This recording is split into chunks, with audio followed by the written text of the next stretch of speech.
Hello. Filthy weather outside, so I thought we'd make an indoor video today, and what I want to look at is cameras. Okay, so who remembers cameras like this? Gotta wind it up. These cameras couldn't take so many pictures. 36 exposures on a reel of film. But wasn't photography more fun? That wonderful noise. Much more of an experience. This particular one, this is a Canon AE-1 from about 1970s. Now, okay, I didn't have one of these. This is my dad had one of these. That's how old it is. But yeah, this thing takes really nice pictures. And there's a reason for that. There's a reason why the pictures that this sort of camera produces are so vibrant compared to the ones we were getting, particularly from the first generation cheapo digital cameras, and probably from the ones we take now with our wonderful multi-purpose device. And the reason's quite simple. This thing is big. It's got a big lens, and inside here, where we would have the film, it's a big sensor. It's a high quality lens too. Now you could get cameras like this. You can get cameras like this now, but they are expensive. They're also big and heavy. Compared to a modern DSLR, this is quite small, quite compact. It's also very simple. Wind on the film, hold the button down. There's a needle in here, matches up the exposure. I've got a dial on the top there where I set my shutter speed. A ring on here for aperture. That's the manual controls.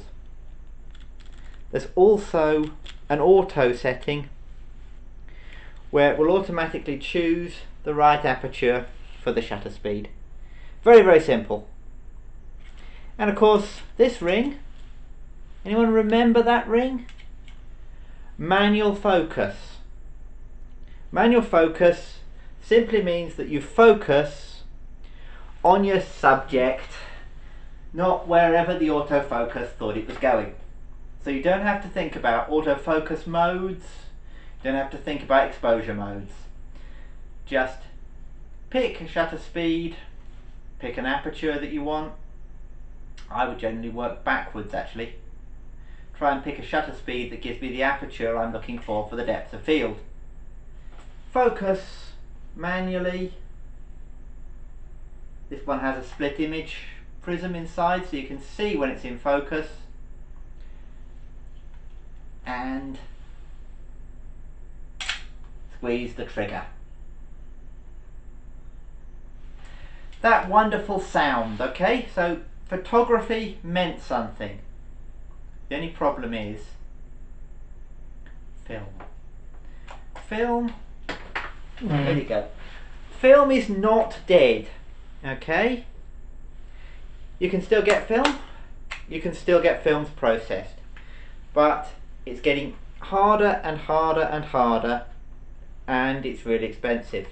You can also process films yourself. Great fun, and I'll show you in some later videos a couple of techniques for processing up your film. But for now, it would be really nice if we could make this camera something that's as simple and easy to use as this, digital. So we can take lots and lots of digital pictures. Even better if we could use these lenses, which are good quality. They were expensive lenses in the day and are now quite cheap to buy. That's particularly the case with the Canon ones, because Canon changed some of the physics of their cameras. They changed the distance between the lens and the film or sensor plane, which means that these lenses, this is a Canon FD lens, don't work with the newer Canon cameras.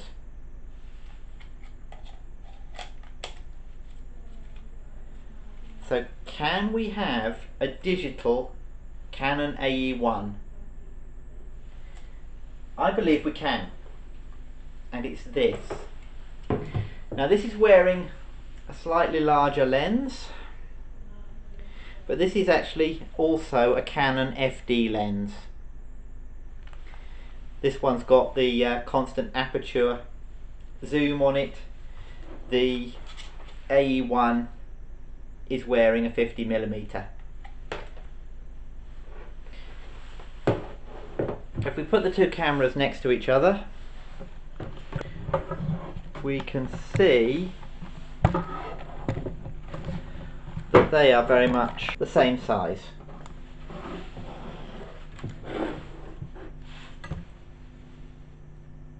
Much smaller than modern SLRs. And we can also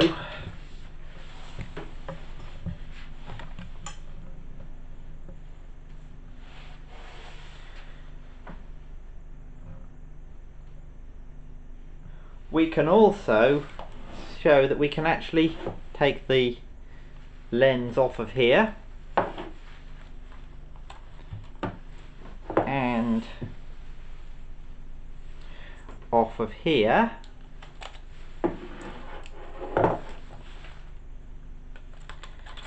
and quite simply flop them over.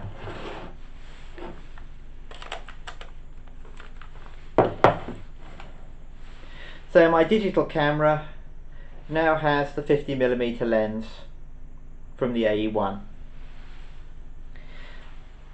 So this digital camera, is the Panasonic G1.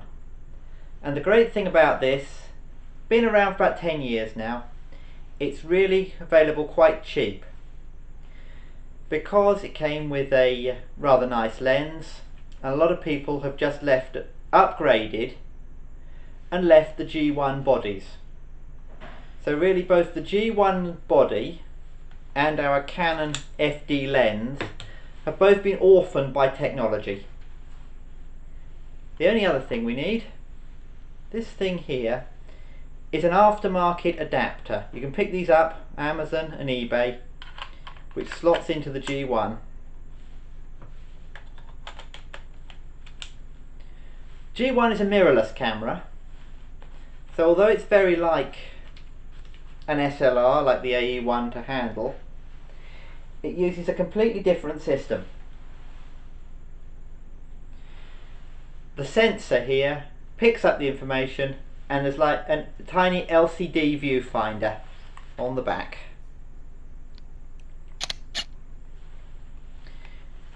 Plenty of modes, but in the end we only use 2 of them. Aperture priority or shutter priority, which will act as a full manual. Manual focus, obviously this camera is autofocus capable, but we can switch it to manual focus. And this, because the sensor's quite big, because the glass is quite big, we're getting a similar quality of image to our full frame film camera. So, digital AE-1, and it's cheap. Future video I'll go over the settings that I've put into this particular G1 to work with manual lenses. Hope you like this. Please like and subscribe so I can make more videos.